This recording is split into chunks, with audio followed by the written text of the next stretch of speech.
On va passer à une phase de test pour le dos. Premier point, on va évaluer ici l'extension debout. Donc vous allez placer vos mains ici sur l'arrière du bas du dos. Vous allez conserver les jambes tendues si possible. Vous allez prendre une grande inspiration. Et expirez votre air en vous penchant.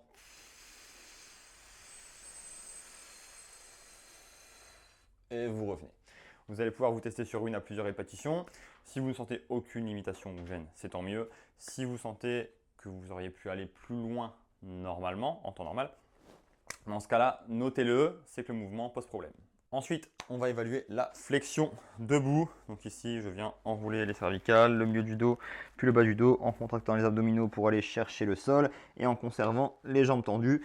Puis, je remonte. Bien entendu, vous pouvez légèrement déverrouiller les genoux si le stretch est trop important au niveau de l'arrière de la jambe. Et je réalise la même séquence. Bon, bien sûr, évitez de trop fléchir, sinon on aura trop de compensation pour évaluer le manque de flexion au niveau lombaire. Donc si vous sentez que vous n'avez aucune gêne, c'est ok, c'est tant mieux. Si par contre vous sentez que vous êtes plus limité que d'habitude, vous pouvez le noter. Maintenant, on va évaluer l'extension au sol. Donc vous allez pouvoir vous mettre le ventre au sol. Vous allez placer vos mains loin devant. Et ici, l'objectif, c'est de venir tendre les bras. Donc si vous n'arrivez pas à tendre vos bras en ayant les mains plus ou moins au niveau de la tête, c'est que le mouvement pose problème. Dans ce cas-là, vous pouvez le noter. Si vous vous sentez à l'aise, vous arrivez à aller bien plus loin. Dans ce cas-là, le mouvement ne pose pas de souci. Si par contre, vous allez chercher toujours de plus en plus loin, mais en décollant le bassin, là on compense, ça ne sert strictement à rien. On conserve bien le bassin collé et les bras tendus. Donc à vous d'évaluer. Si vous sentez que vous êtes plus gêné que d'habitude, dans ce cas-là, notez-le, et si c'est ok, tant mieux. Maintenant, on va évaluer l'extension en banane. Donc pour ce faire, vous allez mettre votre ventre au sol, vous allez pouvoir mettre vos jambes légèrement sur le côté et incliner votre bassin vers l'extérieur et amener vos mains loin devant. Comme ça, je forme une banane et ici, je vais pouvoir rapprocher légèrement mes mains et venir tendre. Donc, je peux me rapprocher légèrement de plus en plus si je me sens à l'aise. Et ensuite, je vais venir comparer au côté opposé. Donc, je vais décaler mon bassin vers l'extérieur, mes pieds légèrement vers l'intérieur, mes mains légèrement vers l'intérieur. Donc, je forme une banane. Je rapproche un peu mes mains pour pouvoir les tendre. Et j'essaie d'aller chercher un petit peu plus loin. Et ici, du coup, je vais pouvoir évaluer entre le côté gauche et le côté droit si il y a un côté qui est un peu plus déficitaire en termes d'amplitude. N'hésitez pas à noter. Et si par contre, c'est similaire des deux côtés, c'est parfait.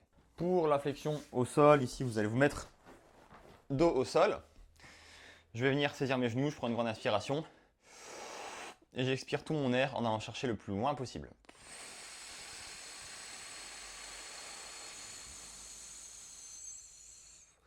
Donc si vous sentez que vous avez du mal à coller vos cuisses contre le buste ou que vous sentez une grosse raideur au niveau du bas du dos lorsque vous rapprochez vos jambes de votre tête, c'est que le mouvement est sûrement problématique. Dans ce cas-là, n'hésitez pas à le noter. Si vous sentez que vous avez du mal à aller loin par rapport à d'habitude, pareil, notez-le. Et si par contre vous n'avez aucun problème, c'est parfait. Pour le glissement latéral, vous allez pouvoir ici avoir le bras tendu, le caler contre le mur. Vous voyez ici, mes pieds ne sont pas collés au mur. Pour avoir une bonne distance, essayez de mettre plus ou moins un pied dans cette position, plus un pied dans cette position. De cette manière, vous allez pouvoir démarrer le mouvement en étant légèrement incliné. Et ici, l'objectif, c'est de venir basculer le bassin sur le côté en direction du mur. Vous voyez ici, mon épaule reste sur la même ligne. Imaginez avoir une ligne ici qui est parallèle au sol. Votre épaule ne doit pas descendre en dessous de cette ligne, sinon on compense et on n'arrivera pas à analyser le glissement. Donc je reprends. Ici, je viens décaler mon bassin vers l'intérieur en direction du mur. Je peux le faire sur une à plusieurs répétitions et j'essaye d'analyser par rapport au côté opposé. Donc, toujours bras tendu. Je prends une longueur de pied plus un autre pied. Et je viens évaluer les deux côtés, toujours en ayant cette ligne imaginaire au niveau de l'épaule.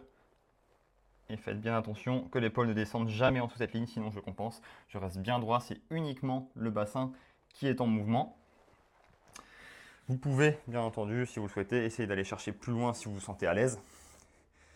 Toujours en ayant l'épaule au-dessus de la ligne et comparer avec l'autre côté.